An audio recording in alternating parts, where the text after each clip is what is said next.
Hola, ¿qué tal? ¿Cómo estás? En este vídeo vamos a analizar los resultados obtenidos por los opositores que participaron en el simulacro general 1 de auxiliares. Como dijimos en el de administrativos, te recomiendo que antes incluso de ver este vídeo hagas el ejercicio, porque pienso que así va a ser más instructivo todo. El ejercicio lo encontrarás en el módulo 10º de auxiliares y si no eres miembro lo podrás adquirir en nuestra página web. Bien, dicho esto, vamos a ver estos resultados y vamos a, igual que hicimos con los de administrativo, vamos a empezar haciendo una serie de consideraciones previas, ¿de acuerdo?, sobre lo básico que son las características de lo que fue el examen y los participantes. Con respecto a lo que es el examen en sí, lo que fue la prueba, lo que fueron las preguntas, para que sepamos de lo que estamos hablando, decir que la primera parte legislativa, la primera parte del examen, fueron preguntas recopiladas de exámenes oficiales con algunos retoques y algunas preguntas puntuales de elaboración propia. Y luego, por lo que respecta a los psicotécnicos y a la parte de oficinas y de ofimática, que son la segunda parte de la primera parte y la segunda parte en general de la prueba, son preguntas de elaboración propia, ¿de acuerdo? Bien, con respecto a los participantes, decir que lo que fueron los participantes online en la prueba fueron alrededor de 30 y que los que enviaron sus resultados fueron fueron 15, ¿vale? Porque son los que tenemos aquí.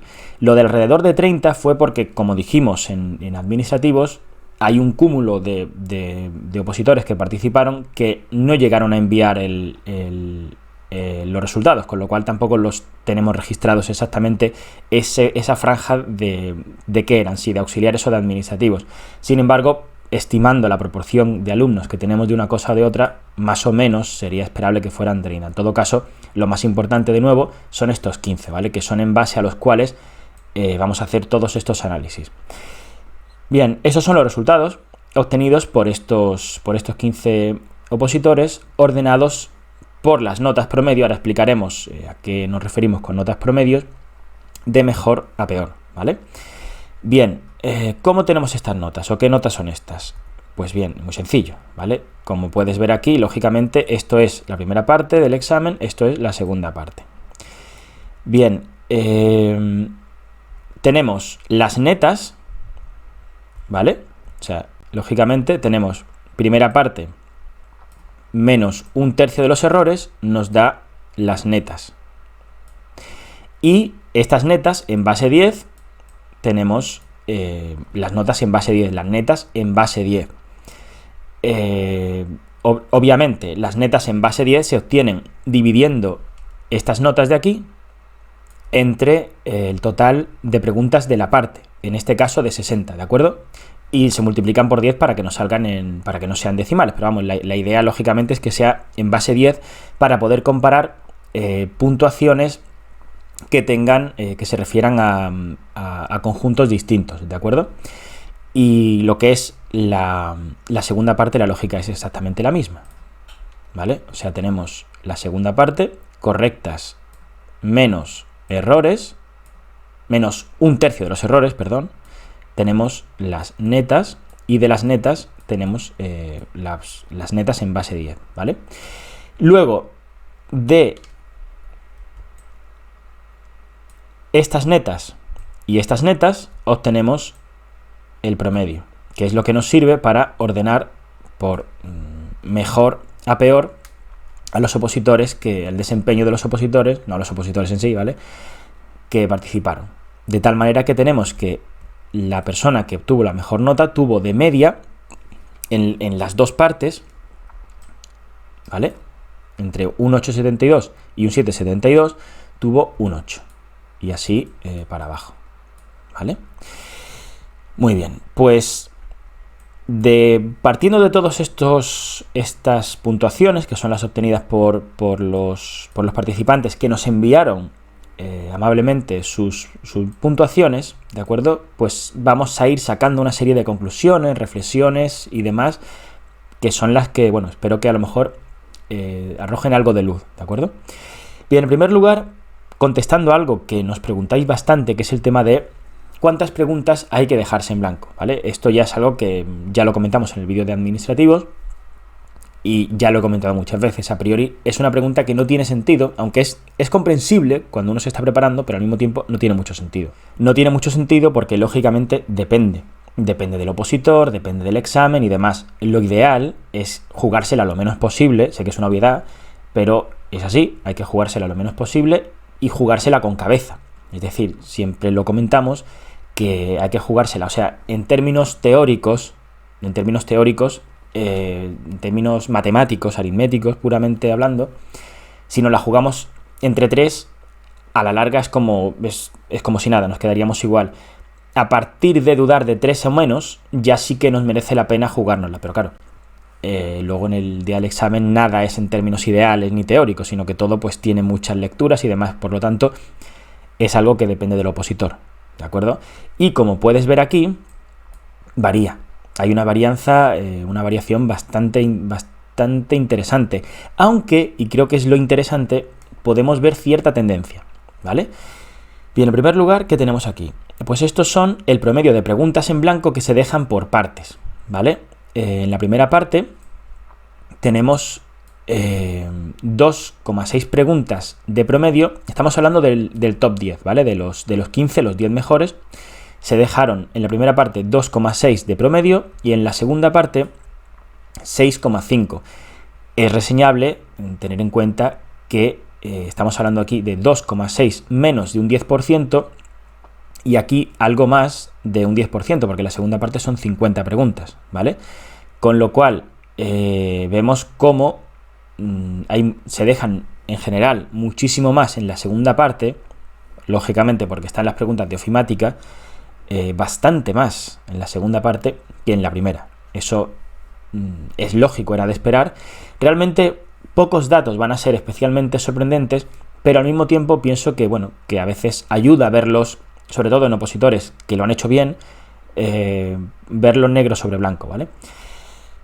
Bien, con respecto a esta gráfica, que quizá es un poco más interesante, vemos las preguntas dejadas en blanco en la segunda parte, que es esto que tenemos aquí en rojo, ¿vale? Esta línea de aquí. Por si no se entiende, cada vertical es un opositor. 2, 3, 4, así si cuentas serían los 10, ¿vale? El opositor que mejor nota obtuvo se dejó en blanco, pongamos 5, ponte que a lo mejor esto es un 7, ¿no? Pues se dejó 7 en la primera parte y 5 en la primera parte y 7 en la segunda, ¿vale? Y así sucesivamente. ¿Qué cosas vemos? Bueno, lo primero es eso, una variación bastante interesante, bastante reseñable, sobre todo con respecto a la segunda parte. Y sobre todo también se ve que se dejan, salvo uno, y que se deja lo mismo en cada una, ahí se dejan bastante más en la parte de psicotécnicos, ¿vale? Lo cual, de nuevo, es de esperar y es coherente con esto que tenemos aquí, o sea, que es lo mismo, ¿vale? No podría ser de otra manera, ¿no? Eso por un lado. Y luego, quizá lo más interesante es ver cómo se puede intuir ligeramente una cierta tendencia al alza entre los opositores, o una cierta tendencia inversa entre mejor nota y preguntas en blanco. Es decir, que los que sacan mejor nota quizás se la juegan un poquito más. Este está más un poco en la media o un poco por aquí. En cambio, estos de aquí vemos que quizás se dejan menos que estos de aquí.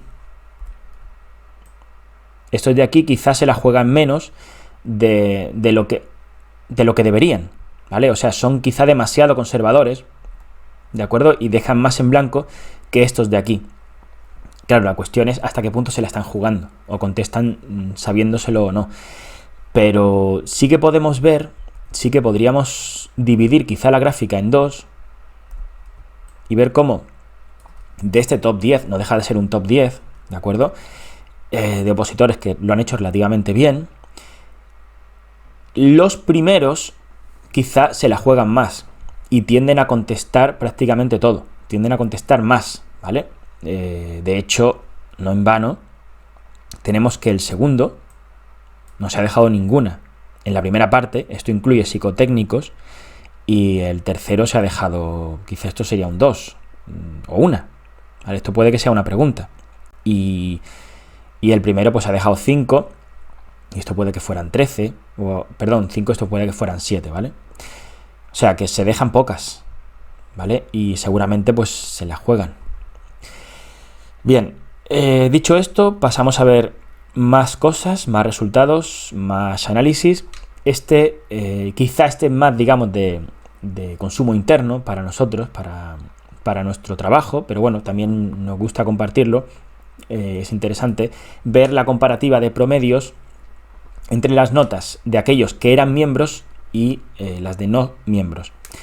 En este sentido, y siguiendo un poco la misma línea de análisis que hicimos para administrativos, encontramos que en el total, ¿vale? En el total y en los promedios, considerándolos a todos, tenemos que los miembros tienen un 0,5%, esto es puntuación en base 10, ¿vale? Las puntuaciones que decíamos antes, promedios en base 10, los miembros tienen medio punto aproximadamente más que los no miembros, lo cual nos congratula, como es lógico. Y luego me parece también más reseñable, o más, yo qué sé, quizá otro dato a tener en cuenta, es que si consideramos solamente los miembros, por así decirlo, avanzados, aquellos que hayan completado, que tengan todos los módulos de auxiliares, la cosa ya se nos va a 1,5 puntos de diferencia, lo cual nos parece bastante halagüeño para nosotros y nos alegra bastante. Digo que nos parece de justicia, aunque no deja de ser un tratamiento de datos, estamos cogiendo los datos entre comillas que nos interesa, pero es de justicia, porque al fin y al cabo ya lo comentamos en el análisis de administrativo, para los miembros la actividad era gratis, con lo cual les daba igual apuntarse si estaban en el módulo 1 o en el módulo 3 que si estaban en el módulo 10. En cambio, para los no miembros la actividad era de pago, con lo cual se entiende que aquellos que se presentan al menos van a tope a por el examen. Por lo tanto, es de justicia o es lógico comparar los no miembros con los miembros que vayan al día, digamos, con los módulos, ¿de acuerdo? Al día con los módulos me refiero, o sea, que el módulo 10 no es que lo hayamos sacado precisamente hace un mes, sino que ya lleva tiempo. Con lo cual, esta diferencia, pues eso, nos alegra bastante, ¿vale? Porque otra cosa importante que no le he dicho, pero el examen, pienso, y también me baso en lo que nos han hecho llegar los que participaron y los que lo hicieron, que estaba bastante medido y que aquello que se saque en este examen se va a parecer bastante a lo que se pueda sacar en la prueba real, ¿de acuerdo? Bien, continuamos con esta gráfica que también me parece interesante, nada sorprendente, aunque sí vemos aquí alguna cosilla que podemos comentar, y es la gráfica de las tendencias, por así decirlo, bajista, o cómo se van distribuyendo las notas entre la primera parte y la segunda parte, ¿vale? Estas son las notas, son las notas sobre 10 de cada una de las partes. La línea azul, lógicamente, es esta que viene por aquí, y la línea roja es esta, ¿no? Toda esta, que se refiere lógicamente a la segunda parte. Bien, un poco seguimos en la línea de antes y vemos cómo segunda parte ofimática hay un desempeño menor, ¿vale? En base 10, para poder comparar, ¿no? Vemos cómo las notas, salvo esta persona de aquí y esta persona de aquí, o sea, de 15, 3, ¿vale? Que tienen 1 igual y 2 ligeramente superior la nota de la segunda parte, los demás hay una diferencia importante, ¿no? Cada vertical, por si no se entiende, son opositores, ¿vale? Si hacemos verticales en cada uno de los vértices, verás que son los 15 que participaron, ¿vale? Son la comparativa, se entiende, ¿no? De las notas en base 10, esto sería un 10, esto es un 9, ¿vale? Y así sucesivamente, de cada uno de los opositores.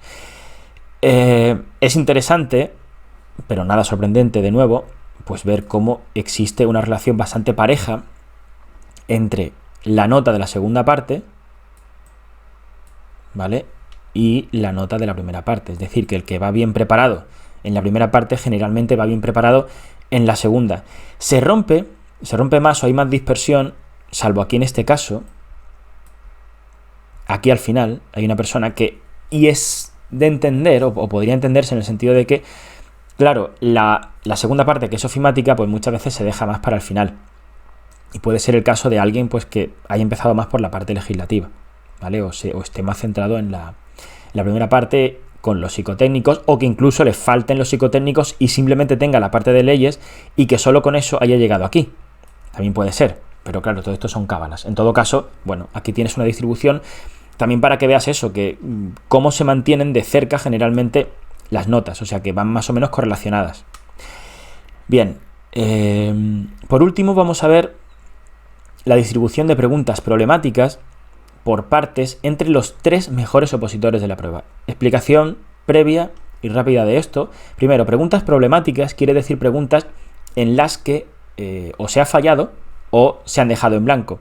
Que quizá las que se han dejado en blanco muchas veces son más comentables, porque si una persona, además los de los 3 mejores, se las deja en blanco, es porque les ha pillado completamente, ¿vale? Cuando se fallan las preguntas generalmente es porque, bueno, digamos que hay algo con lo que se ha intentado atacar, ¿no? Bien, en este sentido tenemos lo siguiente.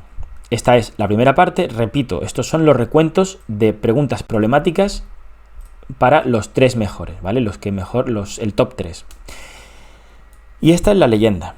La leyenda, es decir, lo que nos dice cómo interpretar estos datos. Sin negrita quiere decir que tenemos un fallo. Con negrita son 2 fallos. Y con negrita y color rojo es que los 3 han fallado en esa pregunta. O lo han dejado en blanco, ¿vale? Que han encontrado un escollo en esta pregunta. Posteriormente, los siguientes vídeos que hagamos van a ser de análisis de estas preguntas. Las vamos a ir explicando, ¿vale? Vamos a explicar ahora, para terminar, pues ciertas cosas con gráficas y ciertas reflexiones que se pueden extraer de esto, ¿vale? En primer lugar, con respecto a la primera parte, vamos a ver cómo el desempeño en los psicotécnicos es ligeramente mejor que el de la parte legislativa, ¿vale? Los psicotécnicos aglutinan el 40% de los fallos en toda esta parte, ¿vale? En la primera parte. Y el 60% de los fallos se lo lleva la parte legislativa. O sea, en el top 3 hay más escollos, o ha habido más problemas con preguntas de leyes, ligeramente, aunque no deja de ser 60-40 algo bastante parejo. Lo siguiente que cabría analizar sería el porcentaje de preguntas problemáticas por cada uno de los subapartados. Lo explico esto, voy a intentar explicarlo para que se entienda, ¿de acuerdo? Subapartados quiere decir aquello en lo que podemos dividir, podemos separar razonablemente, que son la primera parte de la primera parte, la segunda parte de la primera parte, es decir, la primera parte de las 30 preguntas de leyes, la segunda parte de la primera parte, los psicotécnicos, y luego el conjunto de la segunda parte. En la segunda parte no hacemos distinción, la segunda parte es todo, es decir, lo que son la informática, ¿vale? Que es esto de aquí. Pues bien, vamos a ver dentro de cada uno de estos subapartados, ¿vale? O sea, todo esto es primera parte, y dentro de la primera parte, psicotécnicos y leyes. Vamos a ver dentro de estos subapartados cuál es el porcentaje de preguntas problemáticas, es decir, erróneas o en blanco de cada uno de ellos, ¿no? En la primera parte, en los psicotécnicos, están ordenadas por menos problema a más problema. Vemos que se han desenvuelto mejor, ¿vale? Con cerca de un 9% de preguntas problemáticas. Dentro de la primera parte también, ya algo mayor, aunque todavía, como esto está relacionado con el gráfico que vimos antes de sectores, parecido, ¿vale? Un 13,33%, y donde ya se pega el salto importante es en la segunda parte en sí, en la segunda parte del examen, que es sobre todo las preguntas de informática. Es aquí donde encontramos un 26% de errores, que es algo que está, bueno, errores o en blanco, ¿vale? Preguntas que han sido de un modo u otro problemáticas. Esto es algo que está en consonancia con lo que hemos visto, por ejemplo, en los cortes de convocatorias anteriores, donde generalmente en proporción el corte va a ser siempre menor en la parte que incluye preguntas de informática, y pensamos que estará en consonancia con lo que nos encontremos el día del examen. Por lo tanto, bueno, no deja de poner de manifiesto algo que ya intuimos o que ya podemos prever, porque siempre la parte de informática va a ser más difícil de abarcar, pero bueno, espero que en algo te ayude a quizá verlo o poder anticipar, ¿de acuerdo? Lo siguiente, lógicamente, será resolver todas estas preguntas, más alguna puntual que incluyamos que nos parezcan relevantes, más allá de las que han podido encontrar, en las que hayan podido encontrar problemas este top 3, porque hay alguna más que puede ser interesante, que la resolveremos en una serie de vídeos posteriores, que te invito, como decía antes, te recomiendo que antes de verlos hagas la prueba. Ya te digo, en el módulo 10 de auxiliares, y si no eres miembro lo podrás adquirir el ejercicio en nuestra página web, así como, por supuesto, los contenidos estos que vienen a continuación sobre análisis de estas preguntas. Pues bien, espero que, como siempre digo, que te haya resultado útil e instructivo este vídeo, y nos vemos en próximos vídeos. Hasta pronto, chao.